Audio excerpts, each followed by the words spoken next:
Dia bilang, "Pak Kacung, sepertinya bukan orang sembarangan ya. Kayaknya bawa ilmu nih Pak Kacung." Terus terang aja nih Pak Kacung, kenapa saya bisa nanya Pak Kacung bawa ilmu? Air yang Pak Kacung minum, makanan yang Pak Kacung minum, itu udah saya isi. Kalau selain Kacung nih, sakit kayaknya. Itu saya ketemu dengan teman saya, satu profesi beca yang pernah ke Sumatera juga, di Lampung juga. Itu dia minum air kelapa, itu perutnya langsung besar. Dan itu nggak sehari 2 hari kempesnya perutnya. Harus diobatin orang pedalaman tersebut.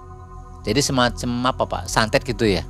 Nah itu, ya saya memberanikan diri tuh. Tapi ternyata di situ ketika baru ujungnya saja, ujung beca belum di kayu belum, baru ujungnya aja itu langsung jatuh Pak. Jatuhnya nggak gedubak gitu nggak, jatuhnya berguling-guling, saya di bawah, beca di atas.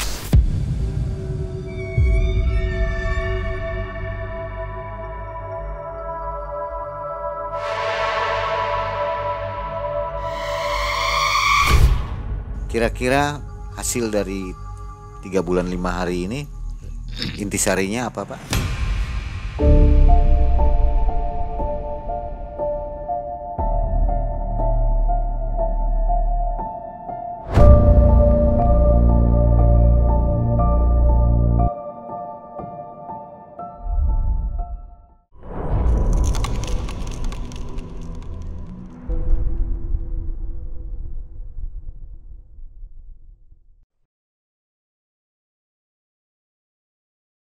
Assalamualaikum warahmatullahi wabarakatuh. Waalaikumsalam warahmatullahi wabarakatuh. Nah Sobat MM, sudah Anda nonton belum video yang sebelumnya? Bapak ini adalah Mas Kacung yang bercerita tentang kisah nyatanya berkeliling Indonesia selama 3 bulan 5 hari. Betul. Yang ini adalah lanjutan dari kisah yang kemarin. Jadi kalau belum nonton, nonton dulu supaya nyambung nanti ceritanya. Mas Kacung, apa kabar? Alhamdulillah baik, sehat. Sudah siap untuk menceritakan kisah selanjutnya nih? Insya Allah sehat, insya Allah. Kita sudah gak sabar nih dengerin ya.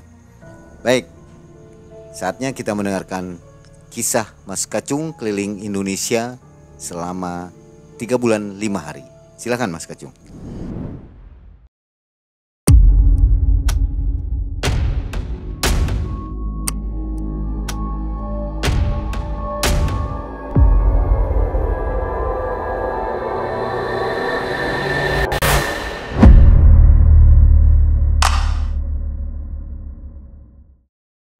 Baik, setelah kami selesai dari pelabuhan yang 3 kapal itu tenggelam, saya juga berusaha semaksimal mungkin untuk dapat menyeberang. Alhamdulillah ada pertolongan dari warga sekitar. Saya menyeberang untuk tujuan ke Makassar atau Sulawesi.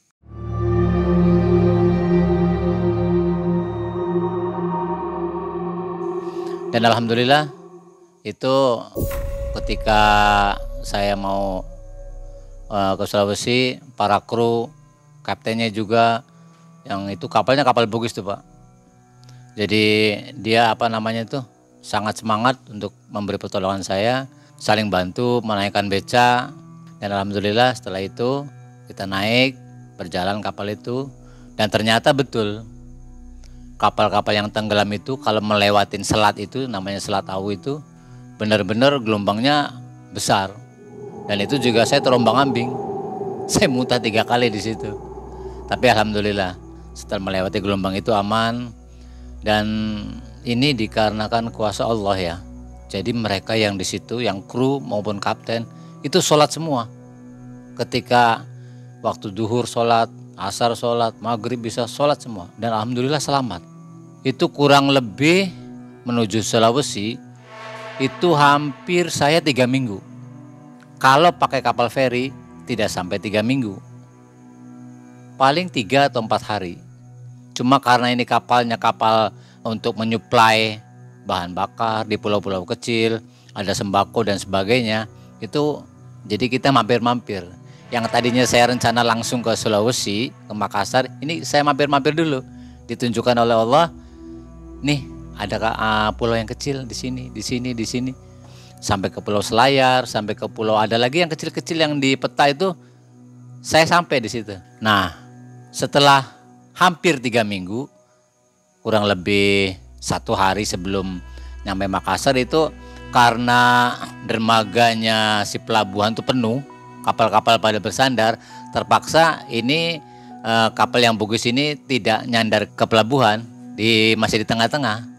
Ini saya mau tanya dulu nih Pak, sebelum berlanjut kisahnya. Ini kucingnya Mas Kacung. Wah, betulan nih Pak, saya juga mau cerita nih Pak. Ini kucing nih, tadi saya kesini, itu kan pas belok kan ada kucing. Mau ikut ini syuting kucing kayaknya. ikut aja, kayaknya mau syuting ini kayaknya. Dan ternyata alhamdulillah ya. Ini yang tadinya di jalan tuh seperti enggak, ini ketika dipegang kok diem. Tapi enggak ikut keliling Indonesia kan? Enggak. Betah dengan Mas Kacung. Iya, apa alhamdulillah. penyayang binatang? Ya di rumah ada sekitar 6 lah, ada 6. Nah karena ini si Kapten melihat situasi di depan itu dermaga pelabuhan itu penuh dengan kapal, jadi terpaksa menjulurkan jangkarnya di 1 kilo lah, kelihatan sih jangkar diturunkan dan situ berhenti. Kaptennya berinisiatif, ini anak ini mau nyebrang nih harus manggil ojek perahu kecil nih. Nah nggak lama kemudian datang tuh perahu Pak, ada ojeknya. Jadi perahu kecil, beca juga airnya masuk tuh. Ketika beca turunkan ke kapal yang ojek itu yang kecil, naik air tuh. Jadi saya sambil naik perahu, ya sambil mainan air situ. Nggak sampai 1 jam, sebentar. Kurang lebih 30 menit kurang lah, udah sampai di situ. Dan alhamdulillah sambutannya bagus ketika saya sampai di pelabuhan juga. Pihak-pihak dari Syah Bandar juga di situ menyambutnya. Dapat izin yang bagus, di situ juga dikasih pelayanan cukup lah. Sampailah saya di situ, terus saya diantarkan ke Syah Bandarnya bahwa saya dapat izin untuk melanjutkan perjalanan di daerah Sulawesi. Turun beca, saya jalan dari Sulawesi Makassar itu, saya tujuan mau ke rumahnya dua tokoh nasional Indonesia. Yang pertama B.J. Habibie dan juga Yusuf Kalla. Dan alhamdulillah saya sampai ke Parepare. Nah saya di sekitaran situ saya nanya-nanya rumahnya, ada kisaran di situ Pak Yusuf Kalla. Ternyata beliau juga tidak ada. Saya lanjutkan dari Parepare, saya juga kembali lagi ke Makassar.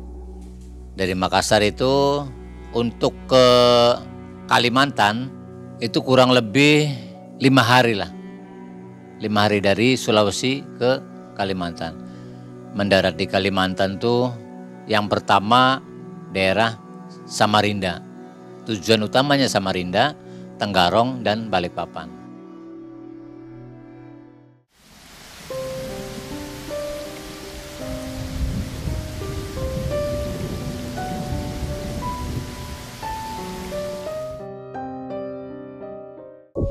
Nah ketika sampai di Samarinda saya keliling-keliling, ya belum ada hal-hal yang membahayakan alhamdulillah. Tapi tatkala saya dari Samarinda menuju Tenggarong itu lumayan, ujiannya lumayan karena saya di situ diuji benar-benar nyawanya hampir terancam. Jadi tatkala saya naik untuk menuju ke Kutai Kertanegara yang tujuannya ingin melihat kerajaan tertua di Indonesia, itu Kutai Kertanegara. Itu perjalanannya ketika naik itu zigzag Pak, zigzagnya nggak jauh. Naik itu hampir 4 kali lah zigzagnya, nggak jauh. Tapi tatkala sampai di ujung puncaknya itu, ketika melihat ke bawah itu zigzagnya jauh sekali, zigzagnya jauh. Yang tadi si 4, ini mungkin 2. Nah di situ ada sedikit keraguan, ini turunnya bagaimana nih beca nih, gitu. Cuma karena pengalaman di belakang juga pernah mengalami hal tersebut, ya saya memberanikan diri tuh. Tapi ternyata di situ ketika baru ujungnya saja, ujung beca belum di kayu belum. Baru ujungnya aja itu langsung jatuh, Pak. Jatuhnya nggak gedubak gitu nggak. Jatuhnya berguling-guling, saya di bawah, beca di atas.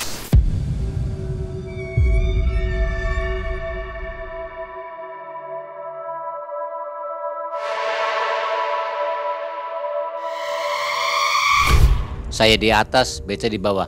Sampai di pertengahan itu saya masuk di becanya, malahan seperti kayak di blender tuh, Pak. Udah saya tuh ke bawah sama beca tuh. Terus hampir ke Sungai Mahakam, balik lagi mau nabrak tebing, jadi goyang-goyang gitu. Temennya kemana? Oh iya, tatkala itu teman saya tuh sudah memberitahukan sama saya rundingan, ini Mas Eko bagaimana nih? Ini bisa enggak nih? Nah kata Mas Eko tuh, udah di belakang juga udah pernah begini. Jangan Mas Eko, ini bahaya. Enggak apa-apa. Nah itu agak terpaksa, saya juga lupa ini karena kehilafan saya mungkin ya. Saya nggak baca bismillah, nggak apa. Itu langsung aja tuh Pak, bener.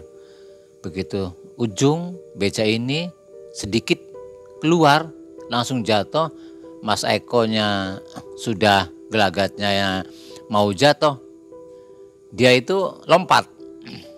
Karena lompatnya itu, karena nggak ada beban orang di belakang, jadi ringan, nambah gulingnya tuh. Mas Ekonya loncat, tinggal saya sama beca. Nah beca itu, ya untungnya saya di dalam tuh Pak. Kalau di luar mungkin udah kemana-mana saya tuh. Jadi saya di dalam, Mas Eko di luar menyelamatkan diri, loncat. Nah saya giliran saya nih. Ini cup ini nih posisinya nggak begini Pak. Jadi posisinya tertutup gitu. Jadi untung ada ini. Jadi saya kadang-kadang di atas ini, kadang-kadang di bawah ini gitu Pak. Jadi ya Masya Allah itu namanya, ini Mas Eko sampai wah ini kacung mati nih. Udah ngelihat dengan mata kepala sendiri, saya guling-guling gitu di dalam beca itu. Dan alhamdulillah nggak sampai ke Sungai Mahakam, nggak terjun, malah menabrak tebing. Karena benturan beca dengan tebing, saya jatuh ke parit, saya di bawah, becanya nutupin saya Pak.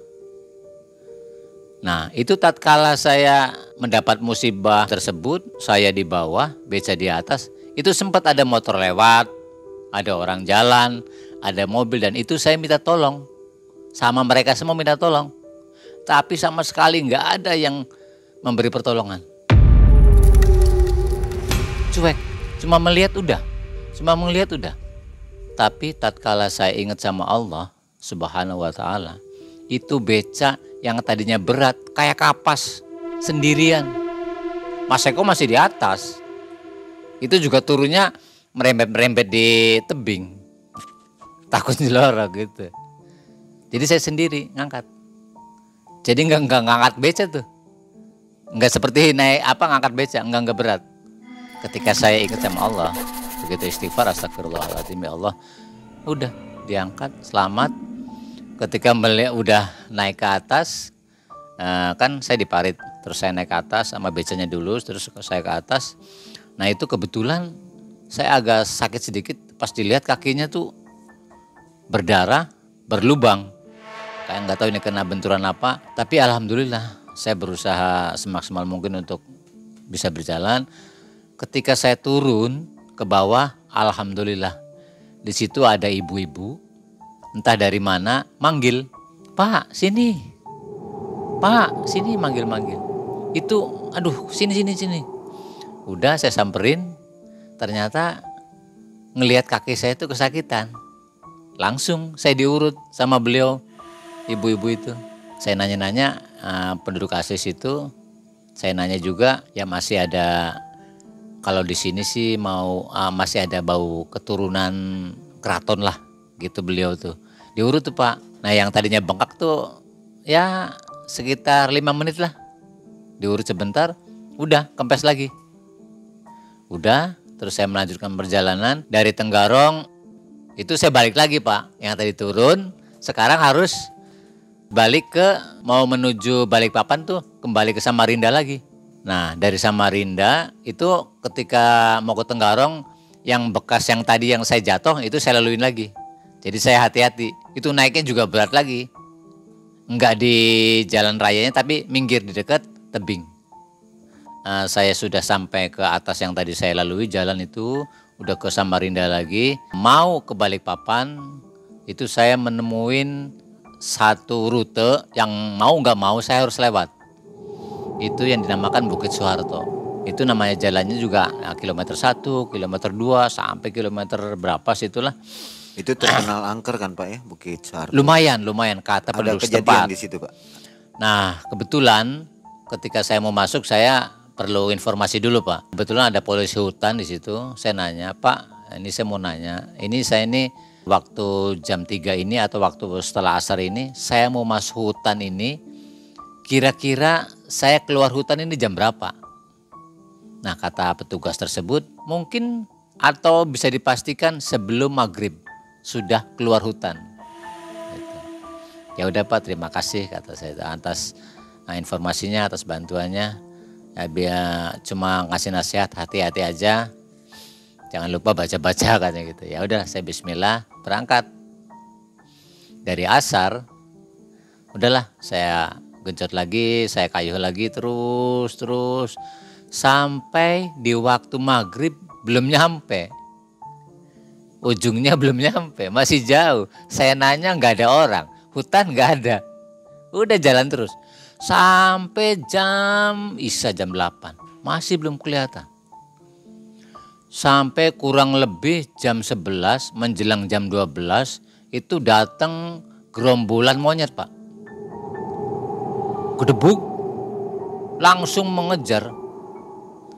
Itu saya sempat tengok ke kanan sama ke kiri, itu tangannya panjang-panjang, nggak tahu monyet apa itu, yang hitam yang bulunya lebat itu tangannya panjang ngejar. Ada yang di atas, ada yang di bawah. Nah yang tadinya kecepatannya biasa-biasa aja, ini saya dipercepat lagi sampai terus sekuat-kuatnya. Yang tadinya tanjakan nggak bisa, biasanya nggak bisa, ini bisa, tanjakan bisa. Dengan setelah bisa sampai ke atas udah nggak digotel lagi tuh, langsung itu lagi. Dan ternyata karena kecepatannya lumayan itu nggak kebenaran atau apa, ini si rantai itu patah di tengah jalan, patah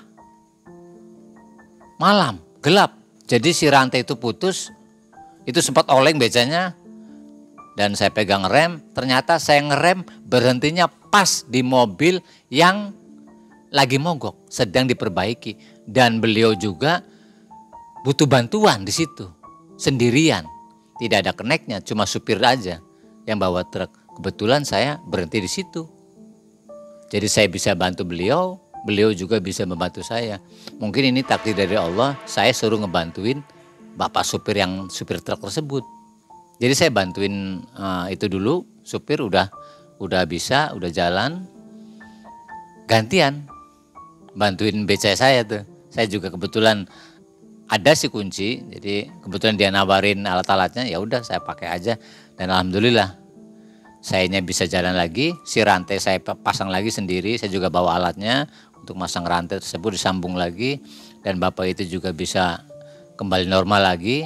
Jadi sama-sama itu saya berterima kasih sama beliau, beliau juga berterima kasih saya. Udah saya jalan lagi. Pas sampai ujung tuh hampir menjelang subuh keluarnya. Karena saya di situ tuh ada musola, saya lihat jam tuh udah mendekati subuh, jam 4 lebih. Jadi saya bisa sholat di situ. Subuhnya di situ. Dari mulai asar, masuk asar hutan sampai subuh.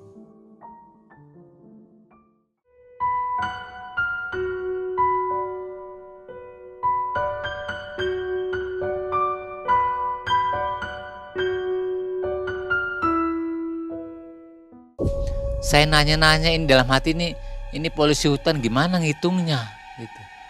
Katanya sebelum maghrib gitu kan. Ternyata ketika saya laporan ke polisi hutan itu saya jalan kaki. Tidak bawa beca. Saya berhentiin dulu, terus saya cari penduduk, adanya polisi hutan itu. Polisi hutan rupanya kirain saya bawa kendaraan bermotor. Saya nggak ngomong saya pakai beca.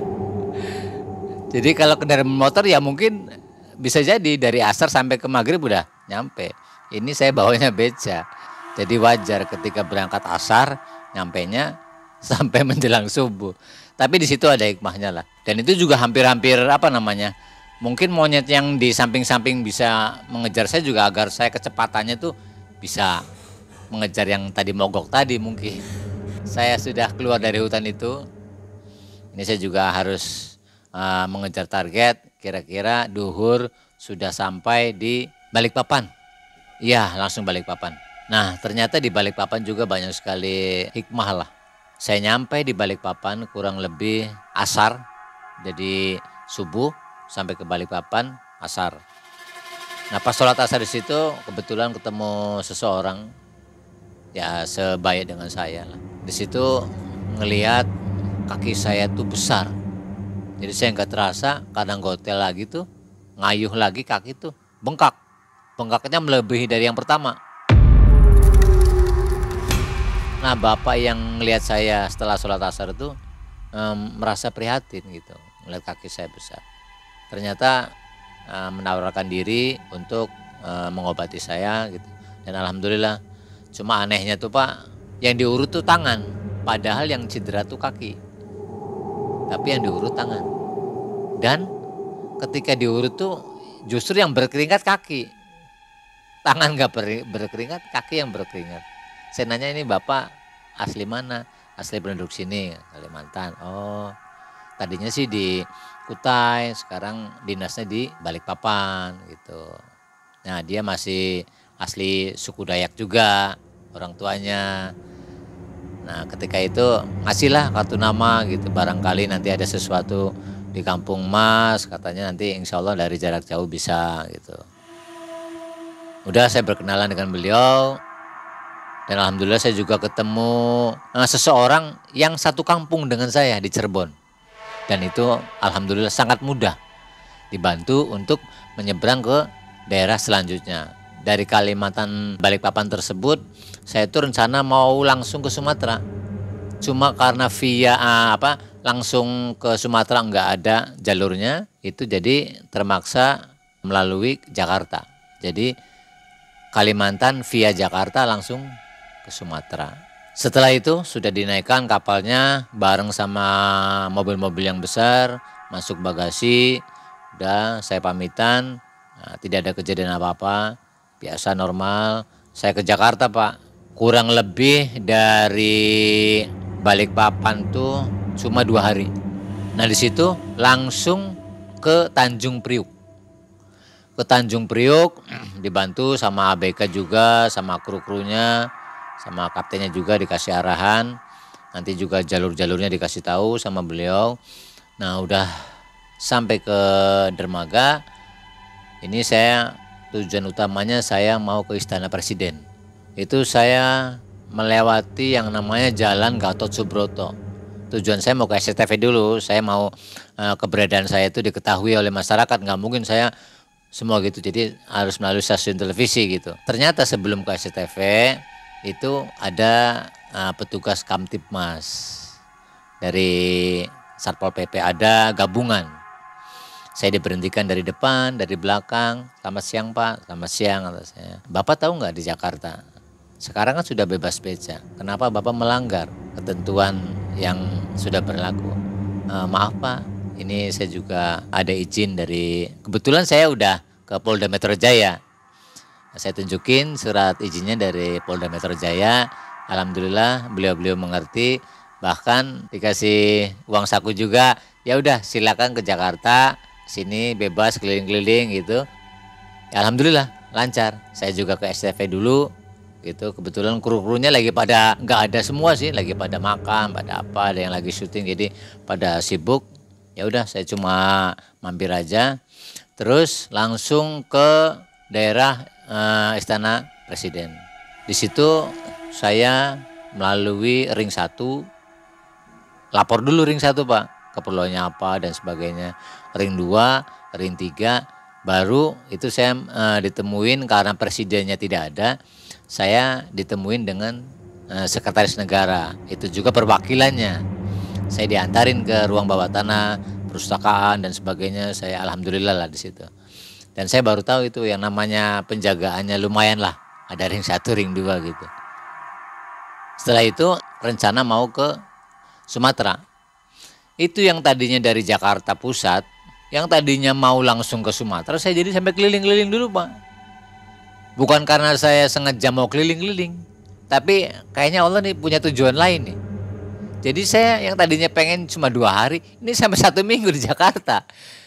Jadi Jakarta Utara nyampe, selatan, dari pusat tuh Pak. Terus. Tahu-tahu udah nyampe ke Tangerang, ke Banten, terus ke Merak, baru ke Ujung Pandang. Tapi sebelum itu saya juga ke daerah, ya saudara kita lah di daerah Banten itu, alhamdulillah ditemuin seseorang, suruh bertamu gitu, alhamdulillah. Bapak dari mana? Saya dari Cirebon. Ini ada tujuan apa ini? Ya kebetulan saya punya tujuan ini ada misi perdamaian, ada misi pendidikan, narkoba. Dan saya sempat ditanya tuh Pak sama penduduk setempat yang saya dihormatin di situ, saya dijamu gitu. Dia bilang, Pak Kacung sepertinya bukan orang sembarangannya. Kayaknya bawa ilmu nih Pak Kacung. Enggak Pak, saya katanya nggak bawa apa-apa. Wallahi nggak bawa apa-apa. Tapi udah beda, saya selama sama Pak Kacung udah beda. Kata saya nggak bawa apa-apa gitu. Dan ternyata firasatnya beliau mungkin arahnya ke mistis ya, tapi saya biasa. Dan beliau juga nggak sungkan-sungkan ke saya tuh, Pak Kacung maaf ya sebelumnya, ini terus terang aja nih Pak Kacung, kenapa saya bisa nanya Pak Kacung bawa ilmu? Pak Kacung tahu nggak, air yang Pak Kacung minum, makanan yang Pak Kacung minum, itu maaf nih Pak Kacung, ini saya cuma ngetes saja, itu udah saya isi gitu. Kalau selain Kacung nih, kayaknya gitu, sakit kayaknya. Tapi Pak Kacung nggak apa-apa gitu. Coba apa rahasianya? Malah nanya rahasianya apa? Ya saya buka aja. Terus terang Pak, emang saya mau mengadakan perjalanan keliling Indonesia itu persiapannya 1 tahun kata saya itu. Saya harus puasa dulu, saya sholat tahajud, sholat hajat, dan saya juga sampai ke lintas agama, ke Hindu, ke Buddha, hampir 1 tahun. Selain itu emang terus terang saya ini sedang mengamalkan 1 ayat Pak, kata saya itu gitu. Apa tuh ayatnya? Ini ayatnya simple tentang seseorang yang berserah diri atau tawakal. Oh gitu ya. Coba gimana sih tawakal itu apa? Kata dia. Ya yang sepengetahuan saya tawakal itu berserah diri kepada Allah setelah kita berusaha lalu berdoa. Dan hasil akhir Allah yang menentukan gitu. Dan di situ Allah juga menjelaskan bahwa seseorang ketika berserah diri sama Allah itu udah nggak usah khawatir, nggak usah bersedih hati. Saya kata Allah tuh yang jamin. Nanti aku utus malaikat dan sebagainya melindungi kalian, yang mengurusin rezekinya apa tuh Allah semua. Jadi saya dengan modal ayat tersebut saya berangkat. Sampailah saat ini saya duduk dengan Bapak dengan membawa amalan ayat tersebut.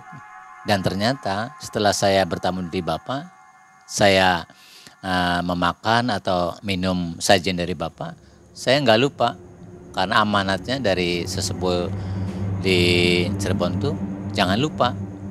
Dan ini juga perintah Nabi kita, Nabi Muhammad SAW, kalau mau makan, minum, tangan kanan, jangan lupa Bismillah diminum atau dimakan. Setelahnya jangan lupa Alhamdulillah, bersyukur sama Allah. Dan Alhamdulillah Pak, itu mungkin kata Bapak ilmu yang sakti itu, mungkin ini Pak ilmunya Pak. Saya cuma baca Bismillah aja. Dan ternyata wah ini ilmu yang ngelebihin ilmu saya nih, ini ilmu tingkat tinggi. Kenapa Pak? Ya mau gimana lagi, pasti tingkat tinggi, tingginya melebihi dari ilmu yang lain. Kenapa? Karena Allah maha tinggi, ya ilmunya dari langit. Allah yang merintahin begitu. Jadi apa namanya tuh, kata beliau juga ngakuin, emang saya akuin. Manusia di bumi masih kalah di atas langit ada langit lagi. Jadi tatkala beliau tahu saya nggak bawa apa-apa, hanya amalan itu, ya kagum, enggak istilahnya merasa tertantang, enggak. Alhamdulillah bercengkrama dengan baik, terus ya berterima kasih. Nah setelah itu saya minta izin beliau, sampai-sampai beliau tuh memberi saran, nasihat. Nanti kalau sampai ke Sumatera di Bandar Lampung, jangan lupa kalau nanti ada seseorang yang menanyakan pada Mas, pertanyaannya begini, kalau nanya bawa oleh-oleh apa tidak dari kampung kamu itu, bilang aja tidak bawa apa-apa. Dan betul, baru saja turun naik kapal terus menuju ke Lampung, itu setelah turun di dermaga belum kurang lebih ya belum sampai 1 menit lah, beberapa langkah keluar dari pelabuhan, betul di depan sudah ada yang nanya. Itu nggak basa-basi lagi, sini, kamu bawa oleh-oleh nggak? Enggak pak, nggak bawa apa-apa. Dan ternyata itu emang hikmahnya di situ. Orang Banten mungkin udah tahu nih. Jadi saya tuh di sana nih bakal ada yang nanya. Pas betul turun ada yang nanya pertanyaan yang sama, bawa oleh-oleh apa tidak? Ya saya jawab sesuai perintah atau sesuai saran. Nah saya nggak bawa apa-apa kok. Saya hanya bawa yang ada di beca aja. Ya kebetulan saya juga ada perbekalan sedikit lah dari perjalanan itu, ada yang ngasih buah-buahan, ada yang ngasih obat-obatan, minuman, hanya itu aja. Ya udah jalan. Itu kalau jawab bawa oleh-oleh apa? Nah setelah itu ketika saya nyampe di rumah warga setelah melalui orang tersebut, udah hampir 1 jam menjelang duhur saya sholat, ada yang sholat bareng sama saya nanya, Pak tadi ada yang nanya Pak, ada yang nanya ke saya. Itu nanya ke saya tuh, Bapak bawa oleh-oleh enggak? Saya jawab enggak. Itu maksudnya apa ya Pak, kata saya itu. Kata beliau, waduh bagus, alhamdulillah kamu jawabnya tidak. Itu kalau kamu bawa pasti nanti dikasih sesuatu. Kalau minuman kamu minum nanti perutnya besar, kamu makan nanti ada isinya juga.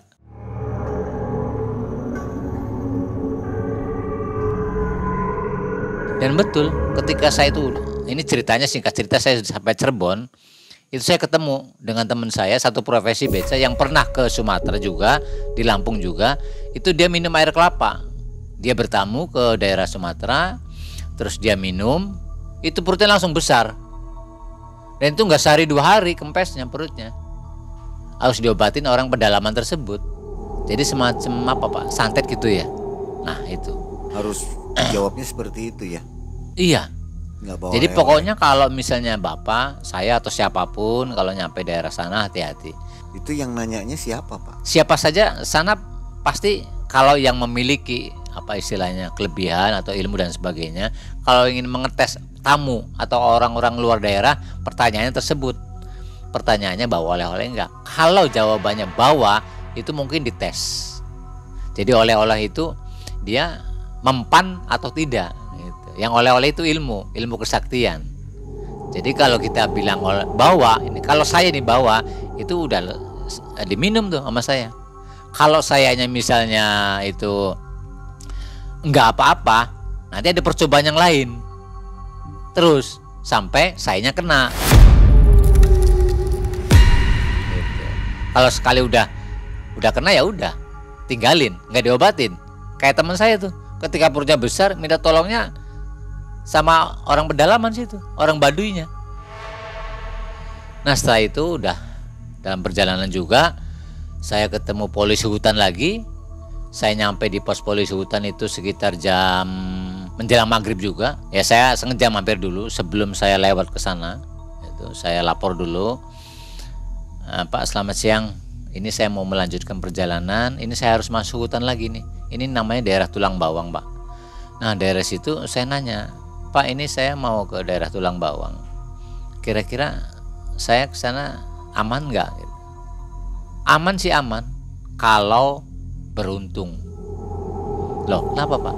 Ini jalurnya lumayan Mas katanya. Karena kalau enggak ini Mas bisa tinggal kepalanya saja nih kalau ngelewatin jalan ini. Itu saya juga agak curiga karena sebelum saya ke polisi hutan tersebut itu saya berpapasan telanjang, cuma pakai itu aja nutupin alat vitalnya aja. Pribumi situ. Pribumi mungkin penduduk asli yang di hutan Penduduk mungkin. asli mungkin ya. Iya. Jadi tampak oleh saya tuh mereka seperti bawa hasil buruan mau dibawa ke kota.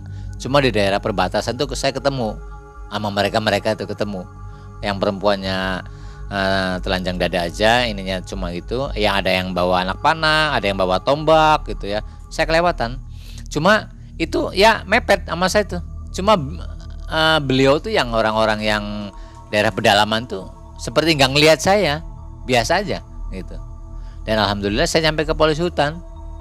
Kata polisi hutan udah lebih amannya nggak usah diterusin sampai sini aja, nanti kamu balik lagi. Nah setelah mendengar penjelasan dari polisi hutan tersebut, teman saya agak goyah mentalnya. Saya juga sama, cuma karena saya punya tanggung jawab, saya harus sampai juga ke Aceh.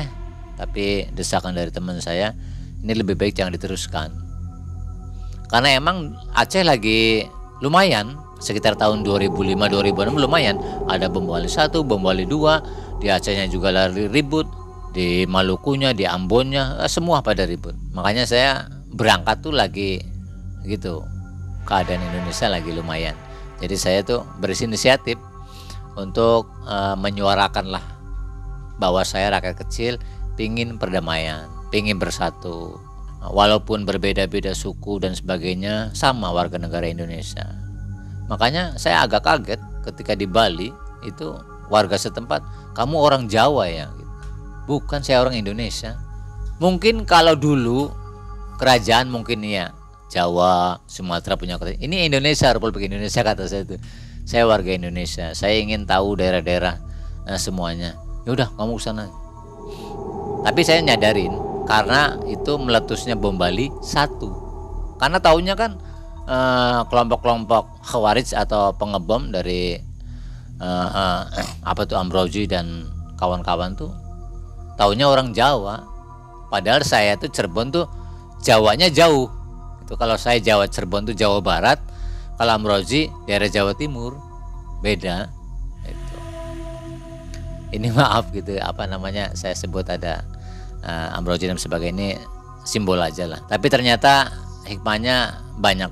Ketika saya melampaui beberapa daerah sampai di Sumatera, dari semua yang saya lalui itu semuanya kehendak Allah, takdir Allah, dan semuanya pertolongan dan rahmat Allah. Kalau usaha saya cuma sebatas kemampuan saya.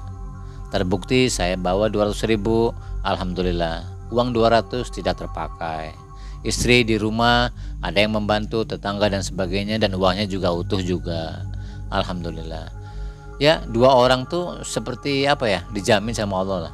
Dan alhamdulillah saya berdua sama Mas Eko juga nggak minta-minta di jalan, nggak. Udah jalan aja jalan. Gitu.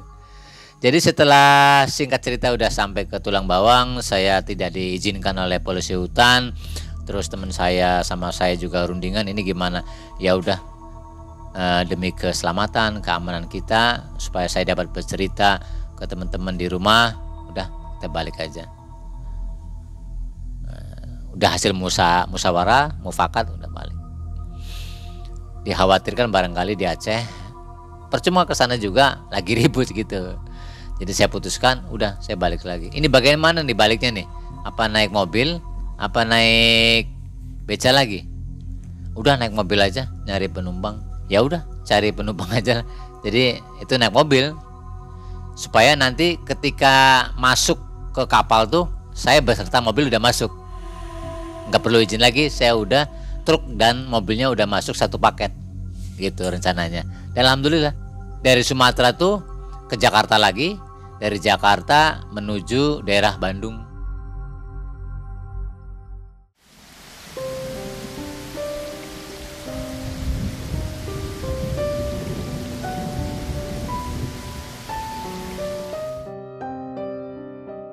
Ke Padalarang, terus mampir ke STPDN, nyampailah di daerah itu yang kelok-kelokan yang ada jurangnya itu Cadas Pangeran. Selama 3 bulan, kurang lebih lewat 3 hari, baru pertama kali ban meletus di daerah Cadas Pangeran. Nah itu saya baru tahu tuh. Selama ini ban meletus tuh kena paku, kena barang-barang tajam tertentu. Ini meletusnya karena kepanasan. Itu saya pegang rem, yang kiri, yang kanannya pegang setir. Udah. Sampai ke Kabupaten Cirebon tuh gitu aja. Daerah Pamanukan, daerah Ciwaring itu ya udah. Gitu. Udah masuk ke daerah Kabupaten Cirebon tuh. Jadi Sebelumnya bawa serep ya. iya, persiapan tuh bawa ban serep, tapi pelek enggak. Cuma ban dalam, ban luar, kunci-kunci, terus yang tambal bannya juga yang simple yang sudah jadi. Jadi kita nggak usah di apa namanya itu nggak bawa lem lagi, nggak. Sudah ada kit-kitnya, udah ada, tinggal ditempelin, digergaji dulu, terus baru tempelin cap. Ya, kompa juga bawa ya. Kompo otomatis bawa. Dan alhamdulillah itu sudah 3 bulan 4 hari sudah nyampe Kabupaten Cirebon. Dari Kabupaten Cirebon masuk ke kota Cirebon tuh pas maghrib. Saya sujud syukur dulu di Masjid At-Taqwa sama Mas Eko. Terus langsung musyawarah, ini pagi saya harus bikin laporan. Laporan ketika saya pertama perizinan, saya harus ke wali kota, saya harus lapor juga hasil perjalanan saya. Terus saya lapor juga ke pihak-pihak tertentu seperti Dinas Pendidikan, Dinas BNN, Badan Narkotika Nasional, yang di daerah saya juga harus melapor, Dinas Lingkungan Hidup. Itu satu bundel itu setiap dinas saya kasih. Termasuk beliau-beliau yang saya udah pernah minta nasihat itu saya kasih semua. Hampir sekitar 20-an lah saya cetak. Dan juga Grage Mall pihak swasta yang kebetulan pemilik mall setempat ngasih support. Jadi saya tuh dibeliin beca oleh beliau, saya merenovasinya, bukan merenovasi, me-upgrade-nya tuh. Dan itu enggak sembarangan becanya. Yang tadinya produk lokal, saya spare part-nya diganti dari produk-produk Jepang khususnya. Itu saya setel sama orang senior dan alhamdulillah 3 bulan nggak apa-apa. Itu kan cuma ban lokal yang nggak kuat dengan panas. Cuma kalau spare part seperti pelornya, klahernya itu semua dari Jepang semua.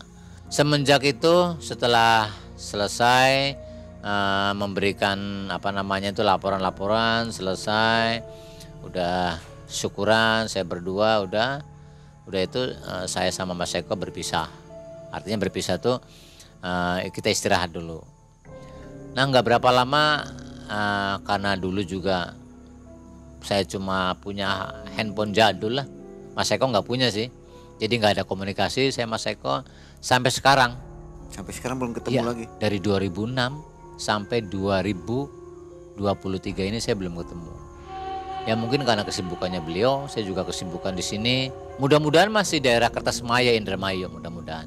Insya Allah nanti saya akan berkunjung ke sana insya Allah. Setelah mudah-mudahan Mas Eko melihat nih, menonton menyaksikan acara Malam Mencekam ini mudah-mudahan.